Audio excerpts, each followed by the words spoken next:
Welcome to ENT channel. आज हम बात करने जा रहे हैं एक ऐसी बीमारी जिसे हम कहते हैं मीनियस डिसीज। इस बीमारी में बहुत तेज़ी से चक्कर आता है, कान में सीटी की आवाज़ आती है और कम सुनाई देता है। ये कोई जानलेवा बीमारी नहीं है, पर ये इतने लंबे समय तक चलती है, लगभग 5 से 15 साल ये चलती है।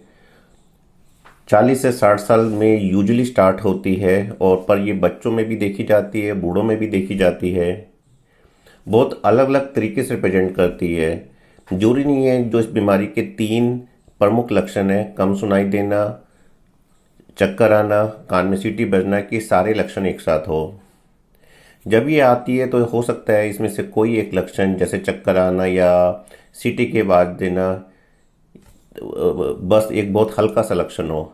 ऐसा भी हो सकता है कि आपने कान में जस्ट ऐसे उंगली रखी और आपको हल्का सा चक्कर आ गया, या अचानक कान में से कभी सीटी बजने लगी। तो जो ये इसके कुछ पहले जो कुछ साल होते हैं वो बहुत डैमेजिंग होते हैं, उसमें कान को बहुत लॉस होता है। जब ऐसे लोगों की सुनाई की जांच की जाती है तो पता चलता है कि सबसे पहले ये लो फ्रीक्वेंसी को अफेक्ट करती हैं। लो फ्रीक्वेंसी कौन सी होती है? 500 हर्ट्ज, 1000 हर्ट्ज। जैसा आप इस ऑडियोग्राम में देख रहे हैं, तो ये एक बहुत इनिशियल लक्षण है या हिंट है कि ये मीनियर डिसीज हो सकता है।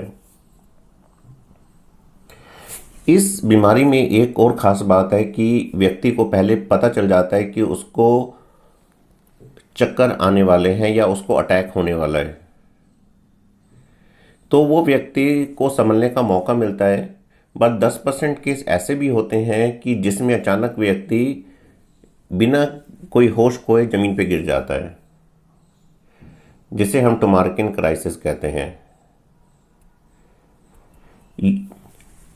एडवांस केसेस में जब कभी चक्कर आते हैं तो वो चक्करों के साथ साथ सुनाई भी कम हो जाता है और कान में बहुत ज़ोर से सीटी बजती है, तब ये क्लासिकल वे में प्रेजेंट करता है। और इसका एक वेरिएंट है लर्मॉय सिंड्रोम, जिसमें जिस टाइम चक्कर आते हैं इनफैक्ट उसमें सुनाई इंप्रूव हो जाता है। कोई एक फिक्स क्राइटेरिया नहीं है। चक्कर का ड्यूरेशन लगभग कुछ मिनट से लेके कुछ घंटों तक होता है और उसके बाद ये स्पॉन्टेनियसली ख़त्म हो जाता है। बट आजकल लोग तब तक कोई ना कोई चक्कर की गोली खा चुके होते हैं। मोस्ट ऑफ द टाइम जो सिम्टम फर्स्ट डे में बहुत डैमेजिंग होते हैं, ऐसा लगता है जैसे कान में कोई प्रेशर आ गया है, कोई बहुत अंदरूनी कुछ दर्द हो रहा है या कुछ जलन सी हो रही है।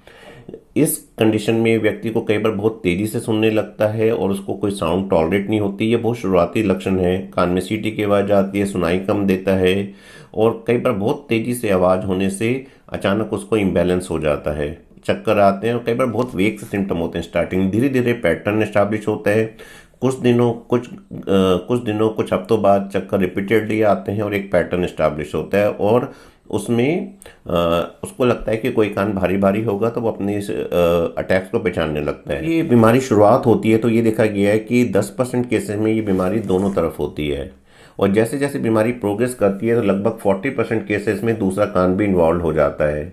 लगभग ये 10 से 20 लोगों को लगभग 1 लाख पॉपुलेशन में होती है और टिपिकली ये 40-50 की उम्र में शुरू होती है, पर ये 4 साल के बच्चों से लेकर 90 साल के बूढ़ों तक में ये बीमारी देखी गई है। स्लाइटली ये औरतों को ज़्यादा होती है और ये लगभग बीमारी 5 से 15 साल चलती है।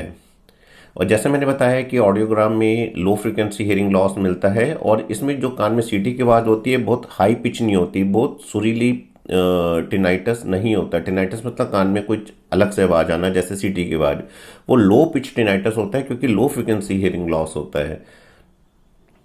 तो इसकी इस मीनियर डिसीज़ को हमने कई स्टेजेस में बांटा गया है, जैसे प्रोड्रोमल स्टेज, जब ये शुरुआती लक्षण होते हैं, फिर डिसीज़ धीरे धीरे इवॉल्व करती है। स्टेज 1 में ये फ्लक्चुएट करते हैं सिम्टम।